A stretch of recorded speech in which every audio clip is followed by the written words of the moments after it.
Ce poids sur la poitrine, là, chaque matin, cette sensation en ouvrant les yeux que la journée qui s'annonce est juste une montagne infranchissable. On met toute son énergie, on essaye des choses, on se repose, et pourtant, on a ce sentiment tenace de faire du surplace, de ne jamais vraiment avancer. C'est épuisant. Et puis il y a ça, le plus frustrant peut-être, ces fameux cycles. Vous savez, une bonne journée, parfois même deux, on se dit ça y est, je vois le bout du tunnel, et puis sans prévenir, c'est la chute. Le brouillard mental qui revient, la fatigue intense qui nous cloue sur place. Si ce que je décris là vous parle, je veux que vous entendiez une chose. Ce n'est pas de votre faute, ce n'est absolument pas un échec.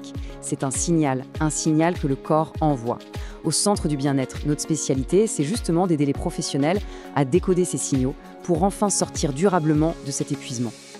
Alors, entrons dans le vif du sujet. Pour vraiment comprendre comment briser ce cycle, il faut d'abord comprendre pourquoi il existe. Quelle est la vérité qui se cache derrière cette sensation d'être complètement bloqué? La toute première chose à réaliser, c'est que vous n'êtes pas seul à vivre ça. Loin, très loin de là. Regardez ces chiffres. Pour une majorité écrasante de personnes, la guérison de l'épuisement, elle est cyclique.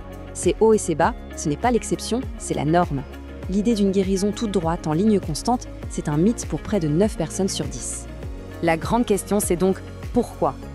Pourquoi est-ce que tous ces efforts, tout ce repos, toute cette volonté, pourquoi tout ça semble si souvent s'effondrer? La réponse va peut-être vous surprendre, et je pense qu'elle peut vraiment changer votre perspective. On arrive maintenant au cœur du sujet, à la révélation. C'est vraiment le point de bascule qui, une fois qu'on l'a compris, transforme toute la frustration en espoir. Il s'agit de comprendre ce que sont vraiment ces cycles.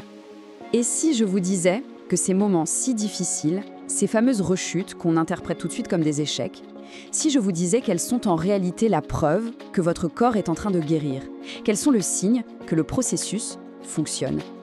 On a tous en tête cette image d'une guérison linéaire, comme une ligne droite qui monte, mais la réalité biologique, elle est complètement différente. C'est un chemin qui ressemble plus à des vagues. Il y a des hauts, il y a des bas, mais regardez, la tendance générale, elle, monte. Ces creux ne sont pas des retours en arrière, pas du tout. Ce sont des étapes nécessaires du processus. En fait, ces phases ont un nom, ce sont des cycles de guérison. C'est un processus tout à fait naturel, pendant lequel votre système nerveux se recalibre. Pour faire simple, c'est le moment où votre corps évacue enfin tout le stress chronique qu'il a accumulé pendant des mois, voire des années. Oui, c'est très inconfortable, mais c'est le signe d'un grand nettoyage intérieur. Le truc, c'est de cesser de voir ça comme des échecs et de commencer à les voir comme des victoires du corps. Bon, maintenant qu'on a compris le pourquoi, la question logique, c'est « Ok, mais comment on fait ?» Comment on navigue ces cycles au lieu de simplement les subir? Au centre, notre approche repose sur 3 piliers. C'est un plan d'action concret. Alors, ces 3 piliers, les voici. D'abord, gérer le corps et l'esprit pour stabiliser le système. Ensuite, créer un soutien solide parce qu'on ne guérit jamais vraiment seul. Et enfin, suivre le progrès réel pour garder le cap, même quand ça secoue. Allons voir le premier de plus près. Ce premier pilier, c'est la fondation de tout. L'idée, c'est de donner à un système nerveux qui est en surchauffe les ressources pour se réparer. Ça passe par des choses très concrètes, des stratégies pour un sommeil vraiment réparateur, des techniques pour faire baisser la charge de stress au quotidien et un exercice physique adapté qui donne de l'énergie sans épuiser. C'est un équilibre délicat mais essentiel. D'ailleurs, voici une action toute simple mais incroyablement efficace que vous pouvez mettre en place dès ce soir. 1 heure ou 2 avant de dormir, coupez tous les écrans. La fameuse lumière bleue de nos appareils, elle empêche notre cerveau de produire de la mélatonine, l'hormone du sommeil. En faisant ça, on envoie un message clair à notre corps, c'est le moment de se préparer à dormir, et à bien dormir. C'est non négociable pour la guérison. On passe au deuxième pilier, qu'on a trop souvent tendance à oublier, le soutien. L'épuisement, ça isole. C'est donc vital d'en parler à ses proches. Et surtout, expliquez-leur ce que vous venez d'apprendre sur la guérison cyclique. Ça va les aider à vous soutenir au lieu de vous dire « Ah bon, mais t'allais mieux hier ». Et puis, si possible, cherchez aussi à échanger avec des gens qui vivent la même chose. Ça, c'est d'une puissance incroyable. Et ça nous amène tout droit au 3e pilier, suivre son progrès réel. Notre cerveau, surtout quand il est fatigué, a tendance à ne voir que le négatif.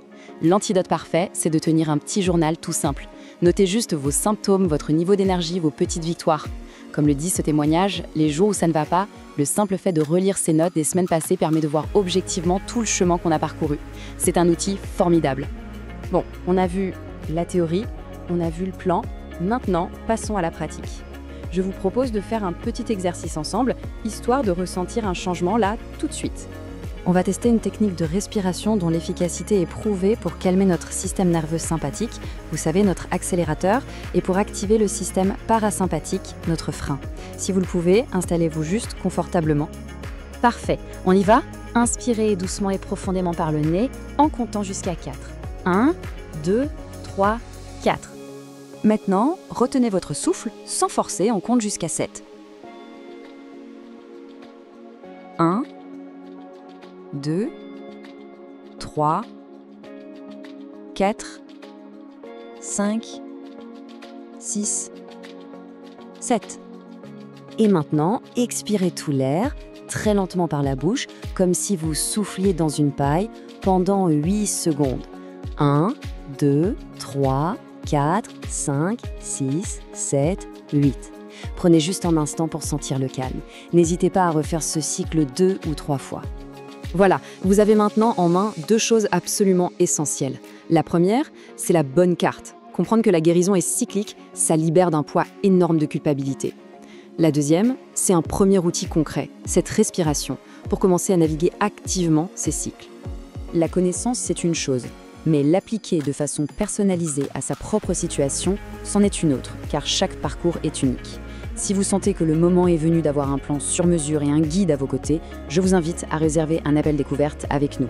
C'est une occasion de faire le point sans aucun engagement.